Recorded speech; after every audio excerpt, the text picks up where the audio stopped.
వాడు ఏ రోజైతే కత్తి చేత పట్టాడో ఆ రోజు బాక్సింగ్ ఆడి అలా కోల్పోయాడు. పరుపురిగాళ్ళే నేను బాక్సర్ని కాదు అనేసరే. నేను బాక్సర్ని కాదా? ఎవడు రాడు ఈడు బాక్సింగ్ కి పనికిరాడన్నాడు. ఏ గురూజీ నన్ను నమ్మి స్టేజ్ ఎక్కించారో ఆయనే నేను ఇప్పుడు పనికిరాను అనుకుంటున్నాను. నా ఒళ్ళు ఇప్పుడు మారుండొచ్చేమో, కానీ నా బుద్ధిలో ఉన్న కసి ఇంకా అలాగే ఉంది. మా అమ్మ ఆశపడ్డ కొడుకుని కాలేకపోయాను, నా పెళ్ళం ఆశపడ్డ మొగుడిని కాలేకపోయాను.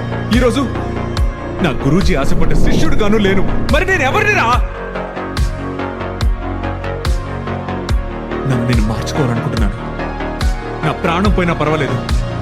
పోయి చెప్పన్నా, నేనెవరో నిరూపించుకోవాల్సిన సమయం ఇది.